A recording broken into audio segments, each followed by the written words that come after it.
So, welcome back to Redefining AI, the tech podcast. On behalf of Squirro, the enterprise GenAI platform, I'm your host, Lauren Hawker Zafer. Today, I'm honoured to be joined by a guest who has literally seen tech from every angle, and this is Jenny Fielding. So, Jenny is a founder, an operator, an investor, an author, and an educator who has helped shape the trajectory of over 300 startups. After beginning her career in law and finance, she took a sharp turn towards technology, launching two mobile software startups before moving into venture capital. She spent nearly 8 years as managing director at Techstars, where she was the first money into companies like Alloy, Particle Health, and Pair Eyewear, a portfolio that's now worth more than 10 billion. Today, she co-leads Everywhere Ventures, a global pre-seed firm investing in tech-enabled companies that are changing the way we live, work, and connect. And to top it all off as well, Jenny's also got a new book, and this new book, Venture Everywhere, captures her philosophy of founder-first investing and her global perspective on innovation. Now, from early stage AI companies to responsible disruption, from systemic biases and funding to what it really means to build something that lasts, Jenny brings not only experience, but an extraordinary amount of clarity and candor. So welcome, Jenny. Welcome to Redefining AI. Thank you so much. That was such a great intro. I feel like I'm blushing that you did a great job. Well, it's one thing for me to introduce you, but maybe you'd like to introduce yourself, or maybe there's something that I failed to highlight that you feel is of extra importance that our guests find out about. Yeah, that's great. I guess what I like to say is that I'm both an accidental entrepreneur and an accidental investor.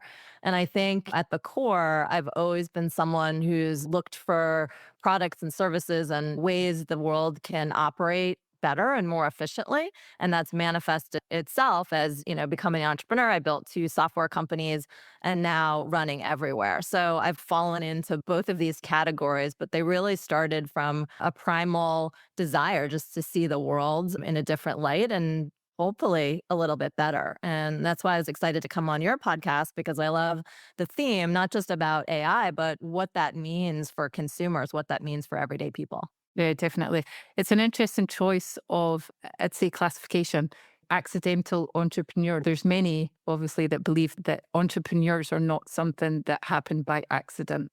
Do you feel that you have any sort of innate entrepreneurial traits, spirits inside you that would deviate from that classification?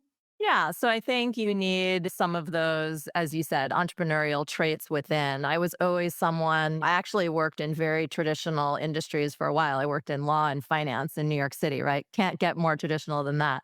But I was always someone who was, maybe you'd consider them a bit of an agitator. I was always questioning things and wanting to know why we couldn't do things differently. And when I wouldn't get a satisfactory answer, I would just set out to solve them myself or build something or kind of pursue something. And that this actually goes back to be well beyond my early professional career to my childhood and always wanting to push the envelope and the limit. So although maybe it didn't manifest as entrepreneurial or as a founder early on, when I had the opportunity to actually build something and start a company, I jumped at it. But I definitely came from a different background. hmm One thing that I actually wanted to pick up on, so you have highlighted you've lived many professional lives, lawyer, founder, investor, professor. What's drawn you or what drew you to technology in a way that maybe law or finance could, like, never could? Yeah. So, as I said, I saw a problem in the world I wanted to solve while I was working at a large bank, JP Morgan in New York City. And so I didn't think of myself as a founder or as an entrepreneur. I literally just set out to solve a problem that ended up turning into a company and traditional kind of venture backed, high growth company, but didn't necessarily start off that way. And so I think it's always important to remind people again, the genesis of entrepreneurship is solving problems in the world, not necessarily setting out to raise money or do something that follows some type of playbook. So, kind of come from a different perspective in that way.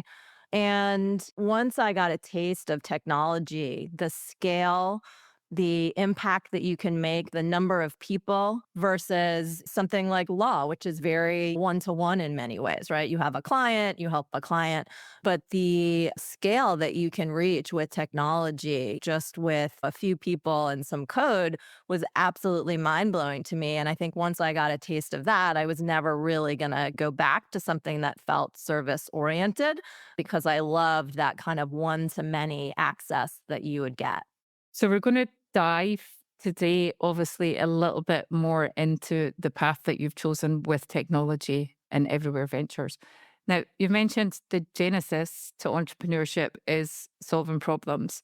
Do you find that when you're looking to provide pre-seed investment, that entrepreneurs are thinking like that as well? Yeah, I mean, I often look for entrepreneurs that I call empath founders. So they're oftentimes solving a problem that they personally experienced, someone in their family did, they saw something firsthand, they experienced it. And I find that those founders, oftentimes, it's coming from a very kind of visceral place of what they want to solve. So they're not there just seeing a white space, no one's doing this, I'm going to get a team together and raise some money. They really want to see the world differently because of an experience they had. And I'm very drawn to these empath founders and I really seek them out. And they can be across verticals. Like we get a lot of them in healthcare, right? Because Okay. people have had healthcare experiences, but we also have them in areas like future of work or climate. They've just had experiences where they feel that an impact can be made on a larger scale than them just kind of solving their own personal problem. So I'm definitely drawn to, I'd say, that characteristic founders that see the world kind of differently and want to build solutions for that world. Is there a negative to that sort of component of empath founders? Because there is a strong affiliation that does come from emotional engagement. Is that a negative ever? I think that's a great point. I'd say in every characteristic, there's kind of a good and a bad, right? So the good is that oftentimes these founders can really go the distance. We know that entrepreneurship is not what you read about in TechCrunch, where people are getting acquired after, 5 minutes, that this is a very long path. And so having that personal connection to a problem, I think, can give you the resilience and longevity that you need. On the flip side, sometimes empath founders ignore the data, right? So something isn't working, but they pursue it anyway because they are so drawn to the outcome. And that can be hard. And that's one of the things that we often help founders with is seeing things maybe that they can't see. And so as long as they're open, they have a learning mindset, I think that that issue can be compensated for. But I think sometimes they're just so hell bent on seeing this product in the world and solving this problem that maybe when it's not working, when they haven't found product market fit, when the market isn't adapting, when, there's challenges, sometimes they don't see it. So I'd say maybe that's the flip side of the empath. Yeah, yeah, I would have imagined that. So you've invested in more than 300 early stage startups. When it comes to AI specifically, what separates hype from investable reality for you? And again, obviously at the sort of pre-seed stage where there's no revenue, or I don't know if there is mostly no revenue. How do you identify that?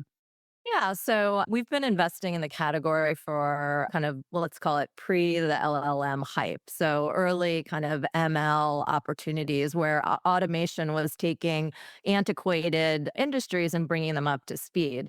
Fast forward to all of the incredible innovation we've had in the last couple of years. And we go back to that core principle. Are we solving actual problems? And we often look at our firm at these antiquated industries, whether it's things like logistics or manufacturing or healthcare, where we feel that this automation can really leapfrog the industry with insights and with technology that can take it to the next level. So, I guess what I'm saying, because we don't invest in AI infrastructure, that's not really our focus. I would say we're much more on the application layer.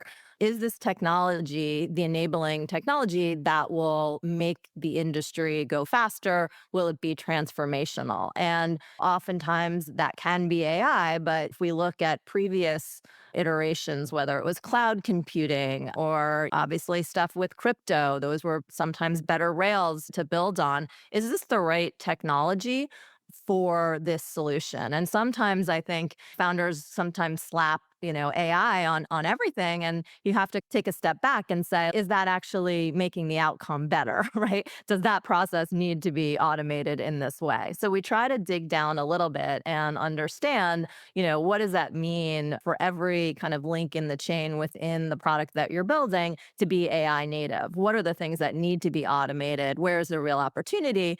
And what are things that maybe work well with other types of infrastructure? Hmm. And in your opinion, what have you seen that would determine the applicability of a necessity to automate it, especially in maybe the sectors that you've highlighted, logistics, manufacturing?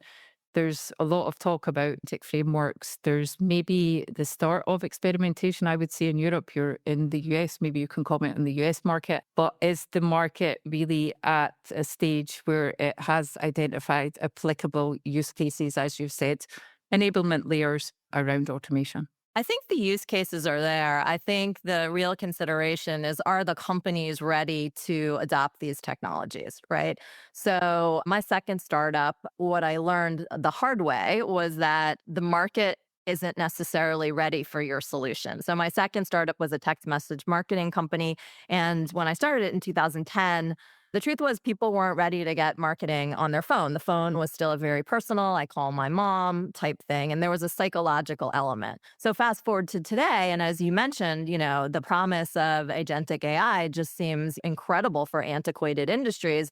But are they really ready to adopt this? And so sometimes you can be too early in a market.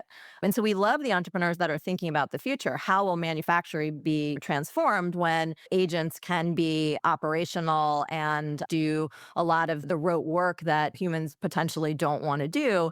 But where are we right now? And how are we going to get there? So we try to spend time with the entrepreneurs really understanding how these industries are going to change and what the time frame is going to change. And so what I'm seeing on the ground across these industries, again, whether it's healthcare, climate, manufacturing, logistics, fintech is another one. Like, are we ready to completely have agents go out there and do all our banking reconciliation and all this? I'd say these industries are not exactly ready for this to hit prime time yet. And it's going to take a number of years because the plumbing and the infrastructure is so old and antiquated to bring them up to speed. And so, again, as an entrepreneur, you want to be early, but not too early. 100%.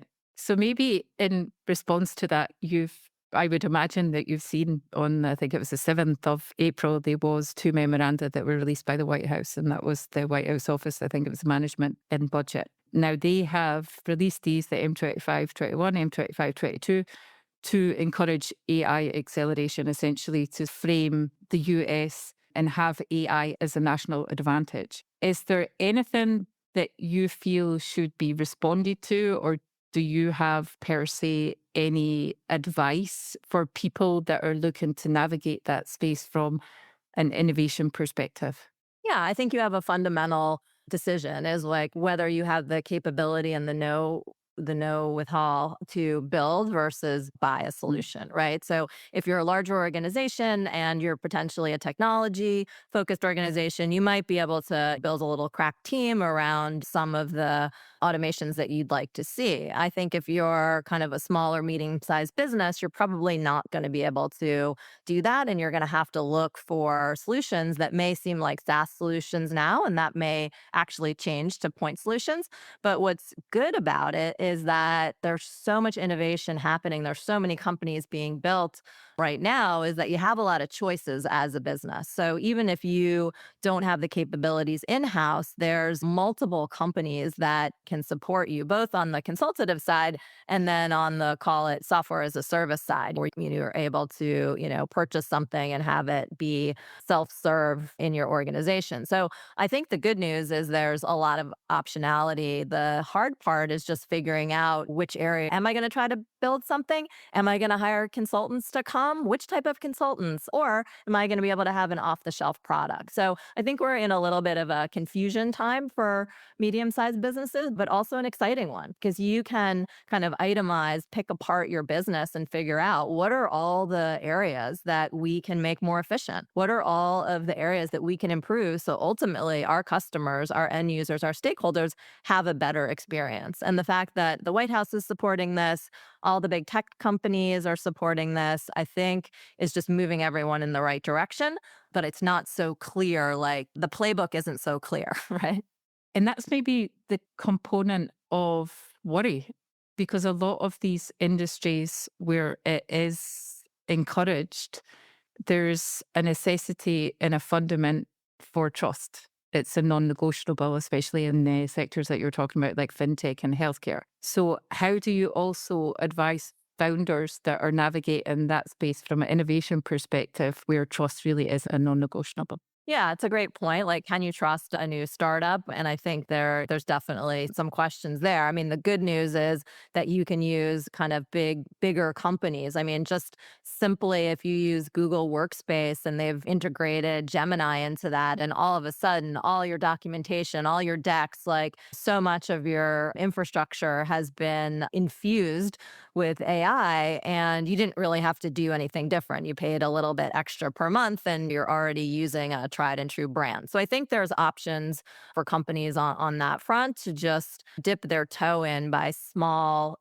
obviously if you're using Salesforce, if you're using Microsoft, they all have AI solutions that can level up any company. So I think that that's easy. Smaller companies have to prove themselves. They have to make sure that they're compliant, that there's security, all of these things. And I think that that's a great opportunity right now because there's so much change happening in the industry. It's a great opportunity to really prove to your customers that we can be compliant, that we are using the best technology out there. So I see it as almost like a branding opportunity where you have to be very vocal with your stakeholders and really explain to them how you're integrating the best technologies into whatever products and services you're building. But I kind of see it as an opportunity to just get closer to your customer. Yeah, getting closer to your customer. And you're trying to get closer to another audience as well. You wrote a book, Venture Everywhere, which I believe captures your philosophy of founder first, invest in. Why did you write the book and what do you want people to take away from reading it? Yeah. So the book is 12 chapters, 12 countries, and 12 entrepreneurs who are changing the world in their ecosystem. And the takeaway from the book is increasingly, we all believe that innovation is everywhere. And why do we only hear about kind of the same characters building companies in the Bay Area, right? We know a lot about Bill Gates. We know a lot about Mark Zuckerberg. We know a lot about Elon Musk. What about all these incredible builders who have built companies that have gone public or been acquired or just have making a real impact, but they're doing it in Brazil or they're doing it in Africa or they're doing it in the Philippines. And so I wanted to shine a light on some of these names, which are not necessarily household names for us in the US, but they are making an impact in their geography. So it's a fun read. It's a little bit travel journal. You'll hear my personal experiences traveling through all these countries, understanding the startup ecosystem. And then the interviews are really very personal with founders who have, many of them come from war-torn countries or from real developing ecosystems where it just hasn't been so easy to start a company. There was a lot of headwinds and they were able to persevere anyway with a lot of resilience, really to chart their own path. And that is what the book is fundamentally about, is how do we all develop and cultivate the entrepreneur within to chart our own path. And it's fascinating. It must have been quite an enriching and very personal journey for you to interview these individuals. Is there anything that you noticed in similarity or stark differentiation between them? Yeah. So the book, I outline what I call the everywhere mindset. And it's kind of six core principles or maybe not principles, archetypes and characteristics that I noticed across these. One of the most fun one I think that I get a lot of people ask me about is this idea of Moxie. So this kind of concept that a lot of the entrepreneurs you meet, they're a little salty, right? They've got a chip on their shoulder, they have something to prove, and that they're not necessarily playing by the rules of politeness in a big company, but they're really have had to their ideas are so extreme that you have to kind of have that iron around you to protect you, and that we should celebrate this. I think, especially in America, it's not necessarily a characteristic that we like to celebrate, but honestly, this is what makes entrepreneurs great. This is what makes them persevere on big ideas. It's not because they're just talking about what everyone's talking about or trying to fit in. They really are the change makers out there. So that's a fun one for sure. I'd say the other thing that, and I go through kind of 6 of these principles, which you can read about in the book.